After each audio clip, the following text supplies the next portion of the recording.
It was a cold autumn morning in Sylvania. Mother Rose Timbertop had just finished hanging the washing out when Grandmother Fern came up the garden carrying a bunch of flowers. "You'll have some more washing to do when Birch returns," said Grandmother Fern. "He's gone exploring again. He always gets his clothes dirty with all that digging." Birch Timbertop loved exploring the Sylvanian woods. He spent a lot of time searching for flints and arrowheads to add to his collection. "I just hope he's back in time for school," said Mother Rose.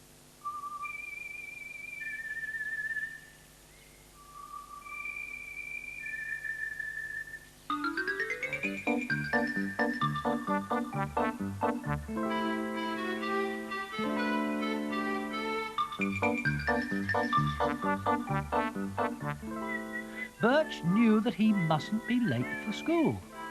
He left home very early to give himself plenty of time, and already he was in the valley below the Purple Mountain, digging for flint. "I'm Birch, the famous explorer. I dig for flints all the time. I need some arrowheads as well to add to the collection of mine." Suddenly, he heard a strange scuffling sound. "What was that noise?" asked Birch. "It came from behind that rock." "Brave bears! I'm going to see what's there." Birch crept across quietly.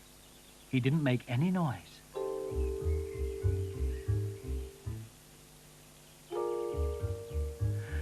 "Whatever I find, I'll be brave," whispered Birch to himself.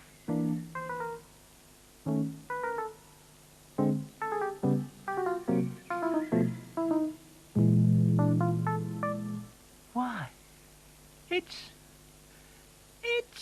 me. I'm lost and lonely. I can't find my family. You look like a kind little bear. Can I come home with you? But I'm Birch, the famous explorer, looking for flints to make arrowheads. If I take a baby goat home instead, my friends will laugh at me." Tears dripped down the goat's face as she looked up at Birch. "Does that mean you won't take me home with you?" sniffled the baby goat. "I'll be good. I promise I will." "I know what."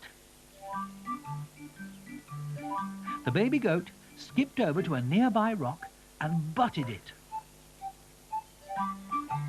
The rock slid aside, and underneath it... "You found some flints for me. Look at them. They're a marvellous sample," said Birch. "Now will you take me home with you?" asked the goat. "Of course I will. You're my Lucky Mascot." Birch and the baby goat hurried back through the woods.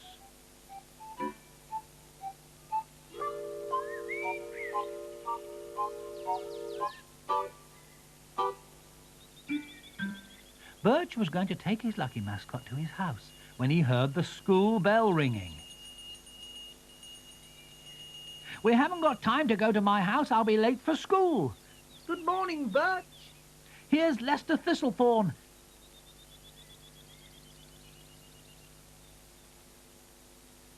"Maybe he'll take you to his house. It's nearer." But Lester had a better idea. "Let's take her to school. Aristotle Treefellow is giving us a test this morning. The baby goat might bring us all luck." Summer Evergreen arrived in time to hear Lester's suggestion. Her mother, Mother Honeysuckle, was the school's headmistress. Mother Honeysuckle wouldn't let a baby come to school. "I'll be good. I promise I will." "Couldn't we hide her somewhere in our classroom?" I've got to get the notebooks and pencils for everybody out of the stationery cupboard. We could hide her in there.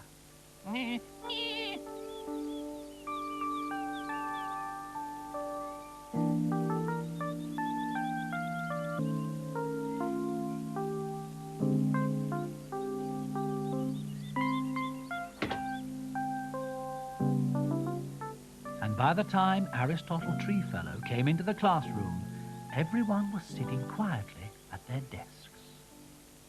"Good morning, Class 2, said their teacher. "Good morning, Aristotle Treefellow," they replied. Aristotle looked at the open register and began to call his pupils' names. "Breezy Babblebrook." "Here, sir." "Bubba Babblebrook." "Here, sir." "Summer Evergreen." "Here, sir." "Lester Thistlethorn." "Here, sir." "Birch Timbertop." "Here, sir." "Misty Waters." "Here, I'm here, sir." "Roger Waters." "Here, sir." "Holly Wildwood." "Here, sir, and my brother Rusty is having a music lesson with Mother Honeysuckle. I think that might have been him singing."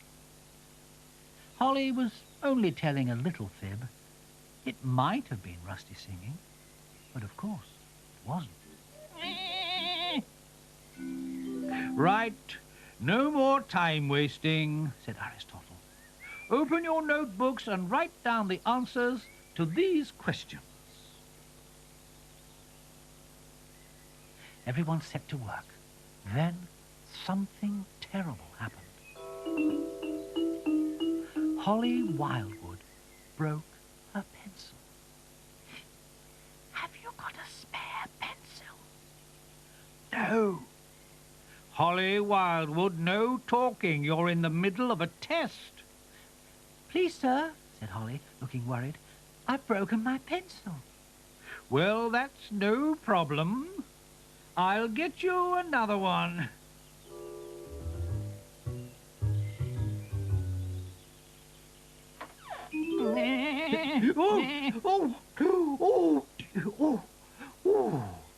To whom does this belong? And what is she doing in the stationery cupboard? Aristotle Treefellow sounded cross. The baby goat was frightened. She leapt out of the cupboard, accidentally butting Aristotle out of the way. "Bear's paws," said Birch in dismay. "She's knocked Aristotle right into the cupboard." "I wasn't being naughty. I was eating my breakfast. He frightened me." Summer Evergreen and Lester Thistlethorn ran to help their teacher.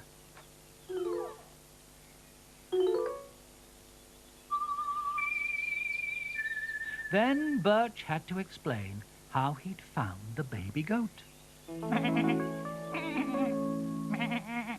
"Well, you can all take her back to the valley. The rest of the goat herd will soon find her, and because you won't be able to finish the test, I want you to count every footstep you take." The Sylvanian children had a lot of counting to do. 5,006, 5,007, 5,000 and... "Have we much further to go?" asked Summer Evergreen. "No, we're nearly there." The little goat looked very sad. "Don't worry," said Birch. "You can come and see us any time you want." 5,009, 5,010.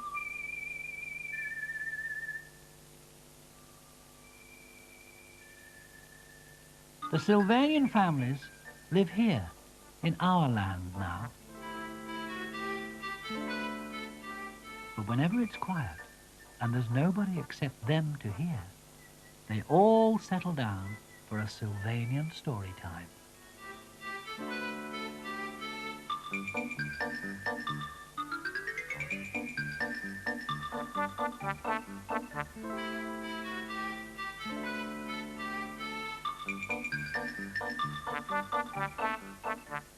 so many stories about Sylvania. It was a warm summer's evening in Sylvania, and the Evergreens decided to invite all their friends to a surprise story party in the garden. "Logan," said Mother Honeysuckle, "you and Summer hurry round and tell everybody about the party.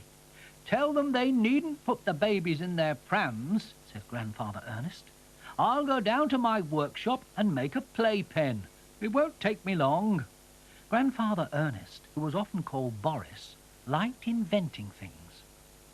Most of the time his inventions didn't work out the way he meant them to. "Well, I suppose there isn't much that can go wrong with a playpen," said Grandmother Primrose as she looked into the babies' cots. "I'll come and help you with the playpen when I've told everybody about the party," said Logan to his grandfather. So Grandfather Boris went down to his workshop, and Summer and Logan set out. "We won't have to go to the Babble Brooks or the Wildwoods," Summer said. "We can just call the invitation from here." "That's a good idea," chuckled her brother. "Bubba Babblebrook will hear us, and he can go and tell the Wildwoods." Bubba Babblebrook had very good hearing. He could hear the slightest noise from miles away. "Logan Evergreen calling Bubba Babblebrook. You're all invited to a surprise story party now at our house." Bubba Babblebrook listened carefully to the message.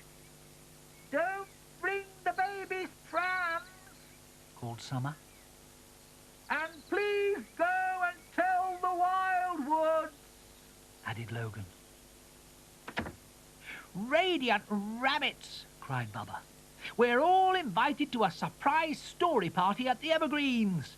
We mustn't take the baby's prams, and I've got to go and tell the Wildwoods." "I wondered what you were listening to," laughed Mother Crystal. But Bubba had already hurried away to tell the Wildwoods about the party. "How lucky I've just done some baking," said Mother Crystal. "We can take some nice hot clover bread with us." Mother Crystal Babblebrook was the best cook in Sylvania. "I'll take some of my strawberry champagne," said Grandmother Pearl. Mother Crystal tried not to groan.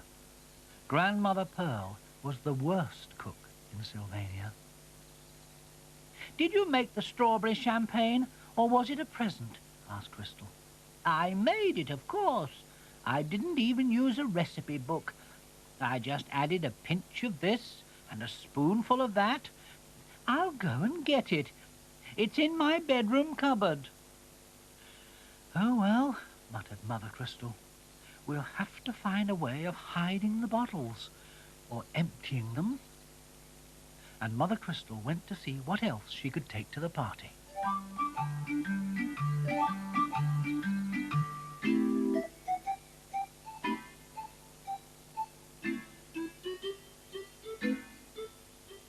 "Are you sure we've invited everybody to the party?" asked Logan. "Of course I'm sure," replied Summer. "And all the tree fellows are coming. Even Arabella. She was awake early today." Arabella Treefellow slept most of the day and woke up at night when everybody else was sleeping. "Oh, that's good," smiled Logan. "Arabella can tell us a story about night time in the Sylvanian woods."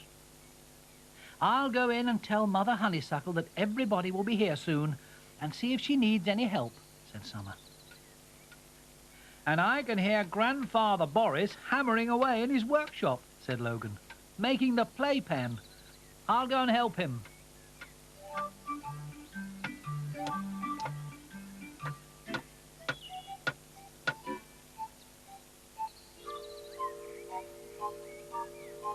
Summer finished laying the tables and looked up as she heard voices.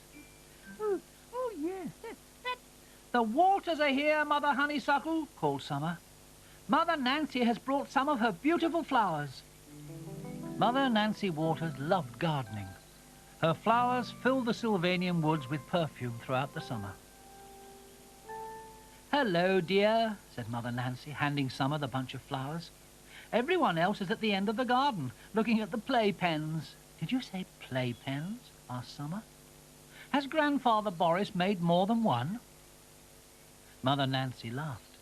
Just wait till you see them, Summer. They don't look a bit like playpens. They look more like... At that moment, the tree fellows arrived. Grumpy was scowling as usual. How do you do? Said Grumpy. What are all those tents doing at the end of your garden? Asked Arabella. They certainly weren't there last night. Mother Nancy laughed again. That's what the playpens look like, she said. They look like tents. Has somebody brought some tents? Asked Mother Honeysuckle. What a good idea. Nobody brought them, Mother Honeysuckle, explained Summer. Grandfather Boris made them. I think they're supposed to be playpens. Let's go and have a look at them. I like this one better than the other one because this one faces the other way. And the wind won't blow in through the door, see? Because if it rains, the other people are going to get very wet. The playpens did indeed look like tents. Grandfather Boris looked very pleased with himself. After I made the first one, I decided it wasn't quite right, explained Grandfather Boris. So I made some more. They all turned out like this. Now I realize I meant them to look like this all along. What good is a playpen without a roof? Just look at the playpens. They look exactly like tents to me. Preston Evergreen shouted from inside one of the playpens. Grandfather Boris, you haven't made playpens. You've made tents, and we've got a marvellous idea. Let's take them into the woods and have a camping holiday. Logan Evergreen looked thoughtful. He'd helped Grandfather Boris to put the playpens, or tents, up. He didn't fancy pulling them down and putting them up somewhere else.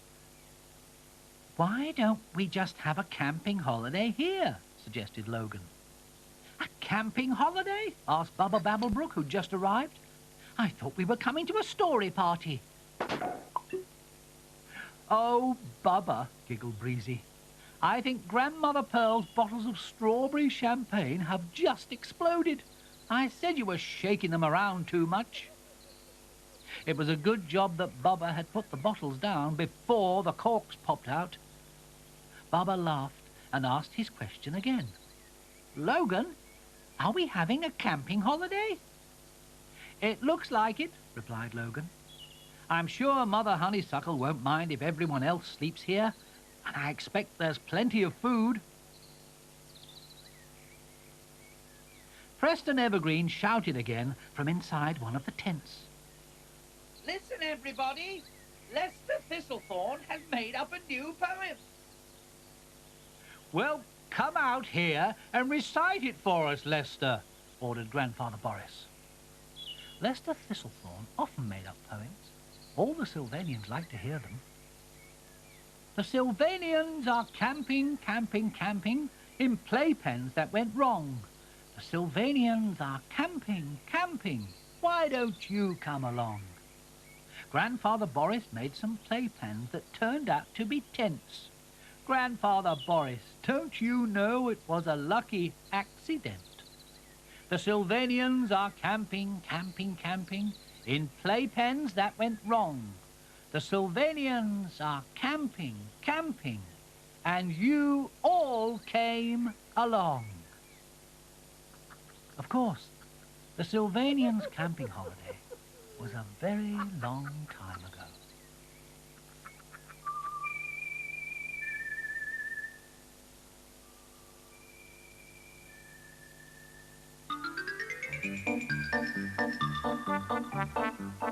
The Sylvanian families live here, in our land now.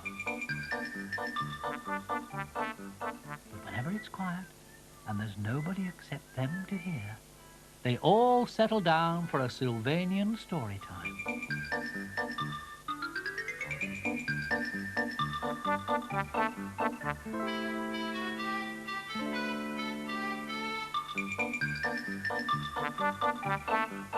There are so many stories about Sylvania.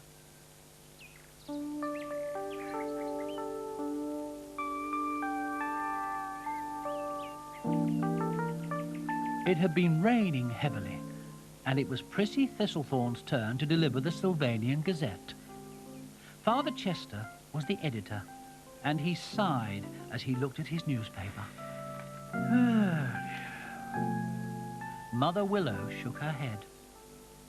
Chester, how many times have I told you it's bad manners to read at the breakfast table? Mother Willow thought good manners very important. I'm sorry, Willow, said Chester, but I've written a full page about tomorrow's fair. If it keeps raining, we won't be having it. Prissy made a suggestion. Why don't you walk to the Evergreens house with me, Father Chester? We can ask Grandmother Primrose if it's going to rain tomorrow.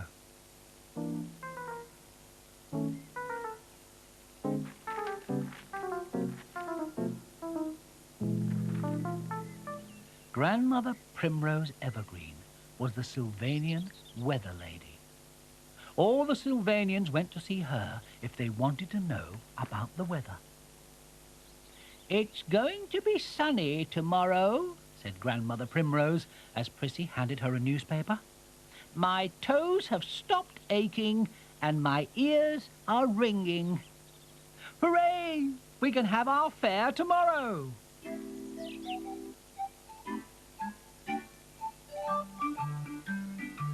Grandmother Primrose's weather forecast was right, as usual. The next day the sun shone brightly and everybody was about very early getting the sideshows ready. Grumpy Treefellow frowned as he looked at a picture of Aristotle. What sort of a game is this, looking at a picture of Father Aristotle? This is the real game, said Blinky. You have 3 ping-pong balls, explained Winky. You have to throw them at Father Aristotle's mortarboard and try and knock it off his head. Scarlet Slidell couldn't wait to try the game. Aristotle Treefellow was always teasing her about her beautiful tail. Oh, do let me have the first go, she said. You can't have a go yet, Scarlet. We haven't brought the ping-pong balls. Buster Slidell came to the rescue. You can throw this if you like. Grandmother Pearl Babblebrook made it. It's as hard as a ping-pong ball. And Buster passed his sister a large cream cake. You aren't very good at throwing, Scarlet. Let me help you, he said. Ooh! Take 50 lines, take 100 lines, you. Ooh. I didn't know you were real, said Scarlet. Even Grumpy Treefellow thought it was funny as Buster and Scarlet ran away. That was the best trick I've ever played. You mean you knew I was throwing the cream cake at the real Aristotle? Scarlet felt quite cross when she realized that Buster had played a trick on her. She stood still to think while Buster hurried on without her. Lucky dip, said Scarlet, as she looked at Barnaby and Bluebell Oakwood's sideshow. That's it. I'll give Buster a lucky dip. A dip in the water. Bluebell Oakwood felt puzzled when she heard Scarlet's words. But Scarlet, said Bluebell, we haven't got water in our lucky dip. I know you haven't, Bluebell, Scarlet replied, but Roger Waters has built a raft. A raft goes on water. Barnaby Oakwood interrupted Scarlet. You can't push Buster off the raft into the water, Scarlet, said Barnaby.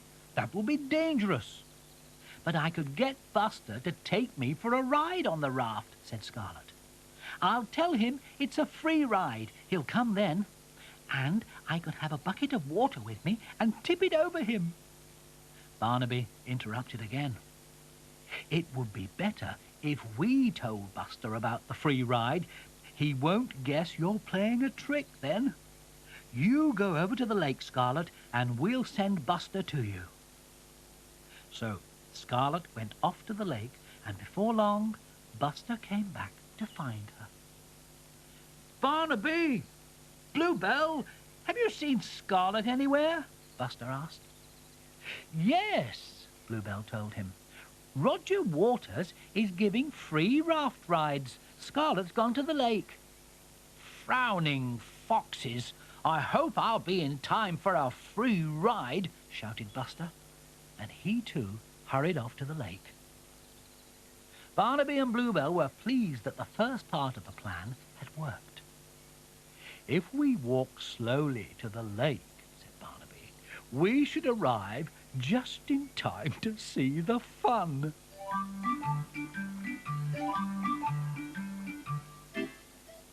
Scarlet had told Roger Waters her plan, and after Buster climbed onto the raft, Roger had hidden a bucket of water behind Scarlet. Oh, Buster, look! There, in the water, there's a peculiar fish with orange and green spots all over it, said Scarlet. When Buster looks down into the lake, Scarlet will throw the water over him, whispered Bluebell.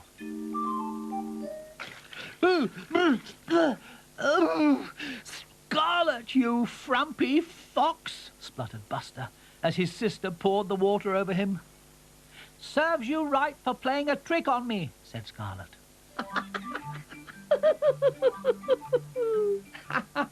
Everybody laughed as Scarlet guided the raft back to the bank. Buster got off the raft and glared at Scarlet. I'll think of something else to do to you, Scarlet, snarled Buster. But first, I'm going to find somewhere quiet to have a snooze.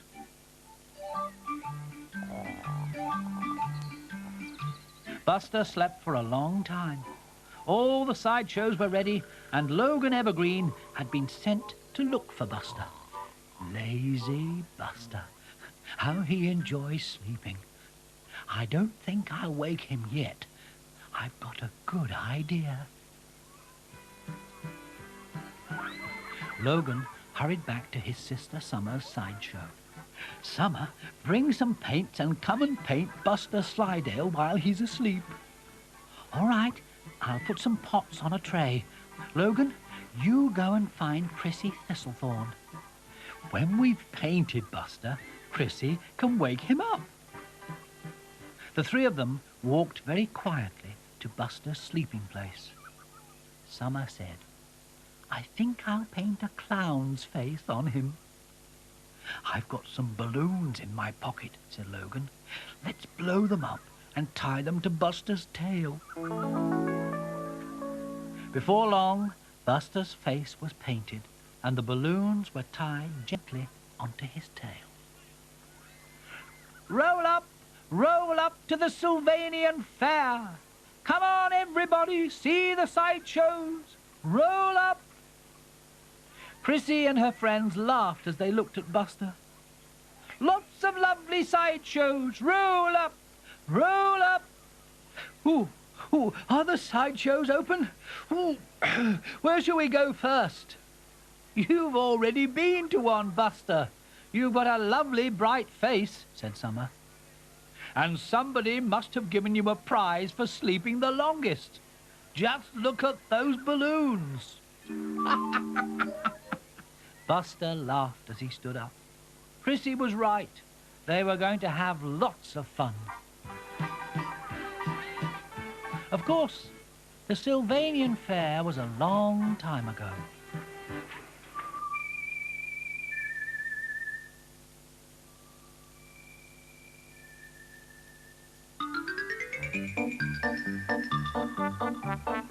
The Sylvanian families live here in our land now.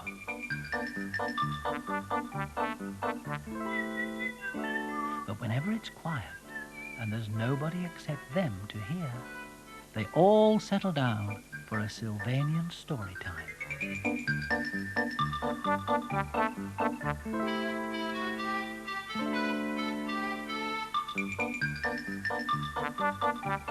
There are so many stories about Sylvania.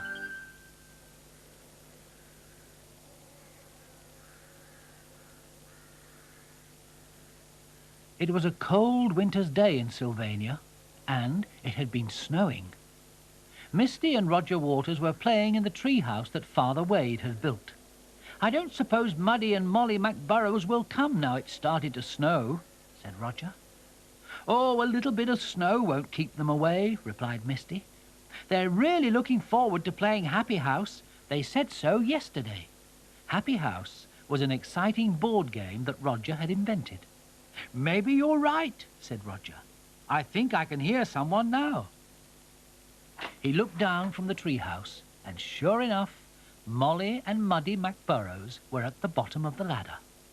"We didn't want to walk here. It's been snowing, so we tunnelled all the way," said Molly. "But don't worry, we're quite clean.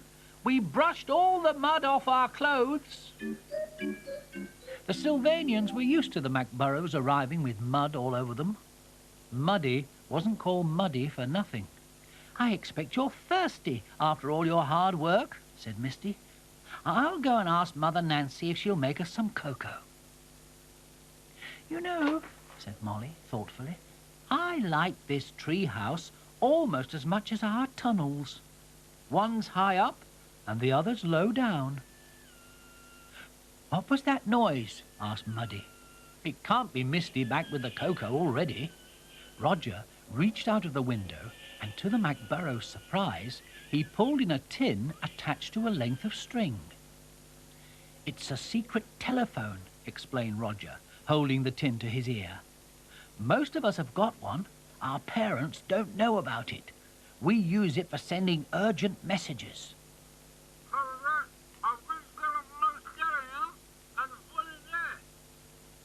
Roger looked worried as he put the tin back in its hiding place. "The message was from Rusty Wildwood," said Roger.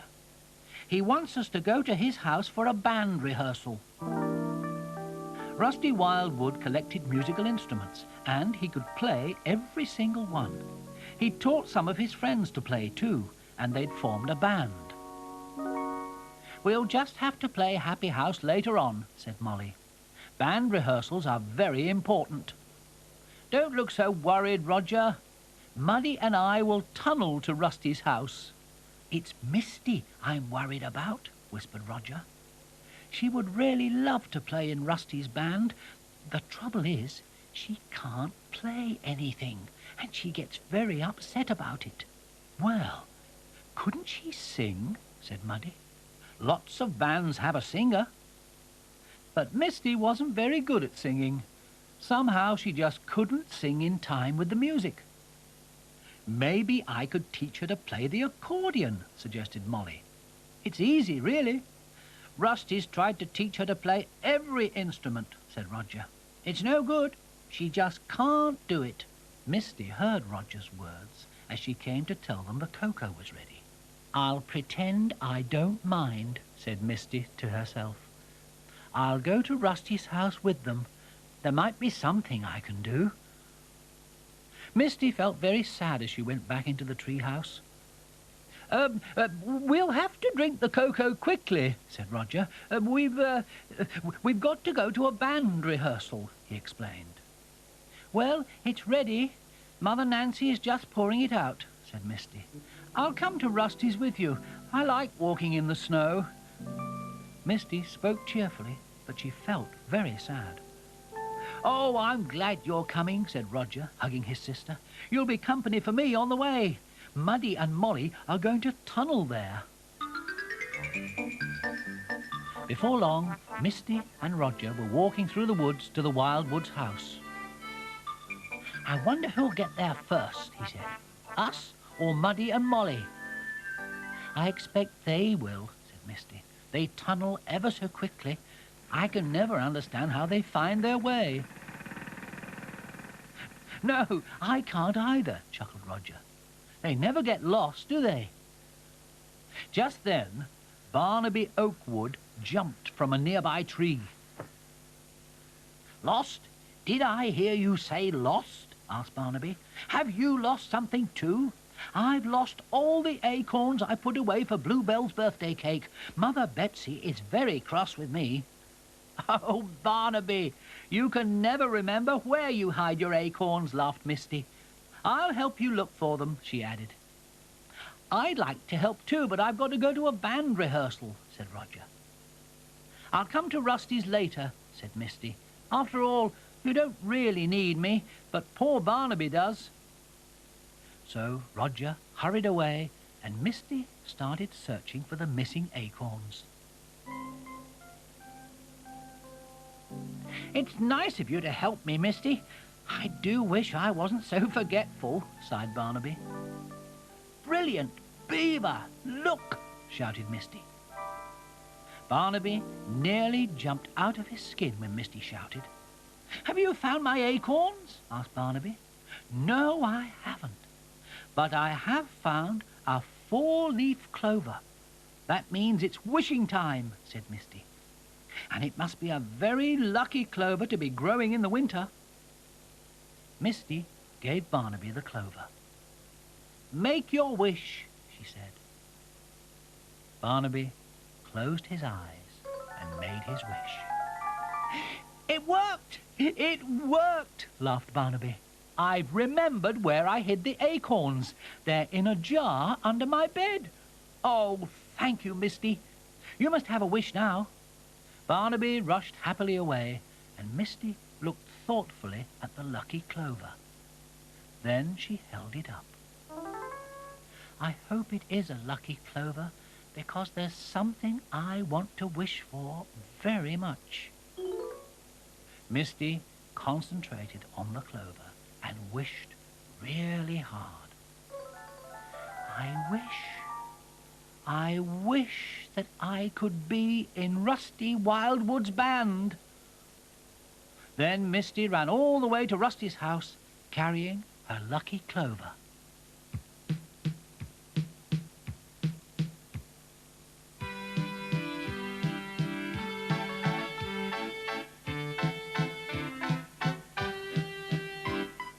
I do wish Misty would hurry up, said Roger.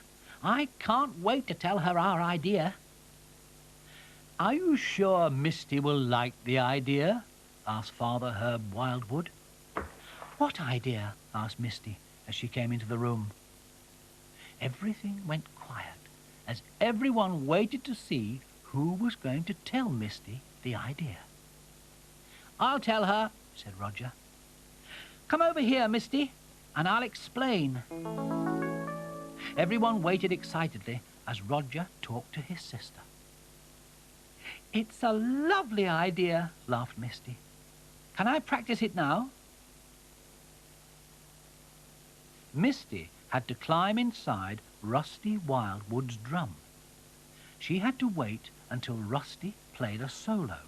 Then she was to jump out of the drum. Are you comfortable, Misty? Said Rusty. Yes.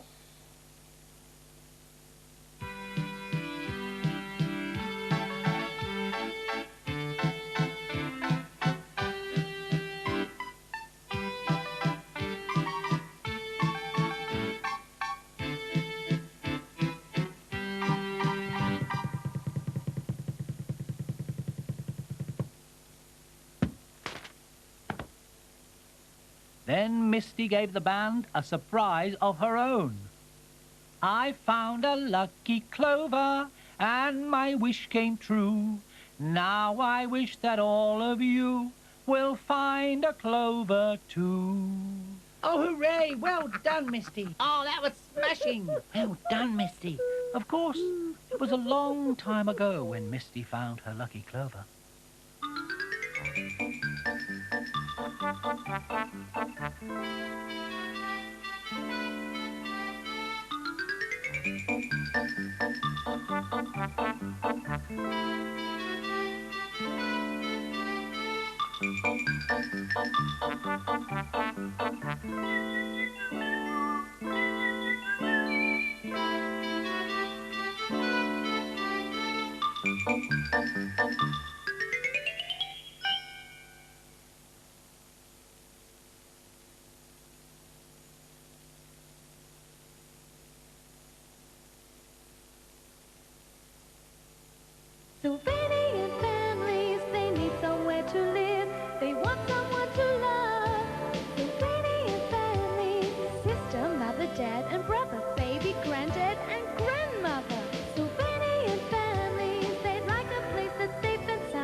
original Sylvanian families, only from Crona.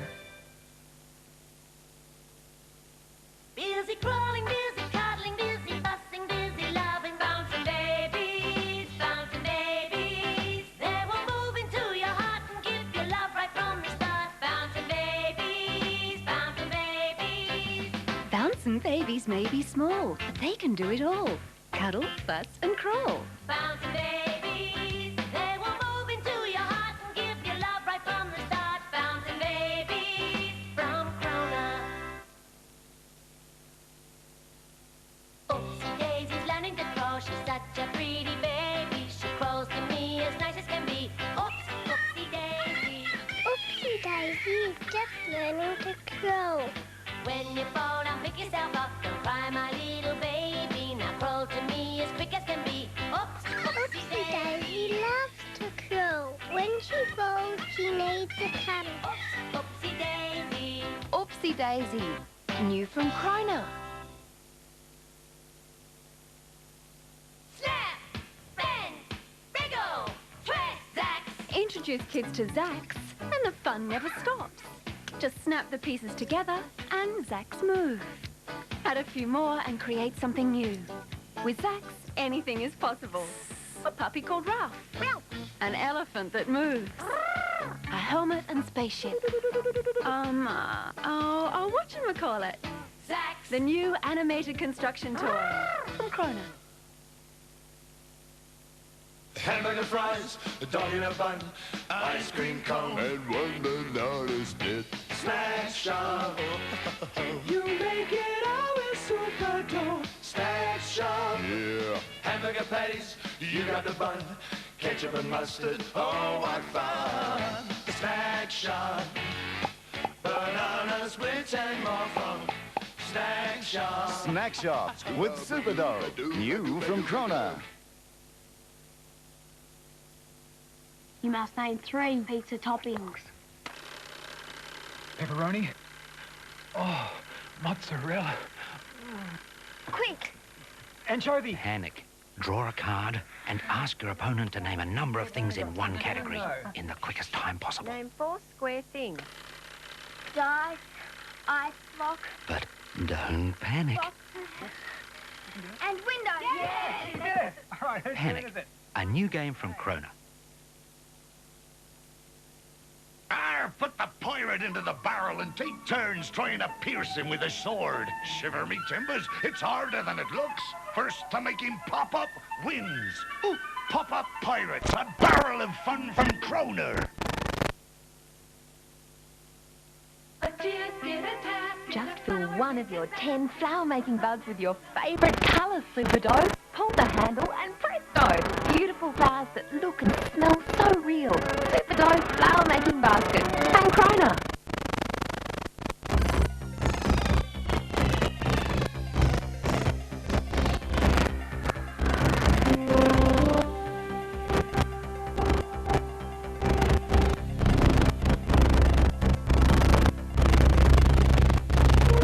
CEL, Communications and Entertainment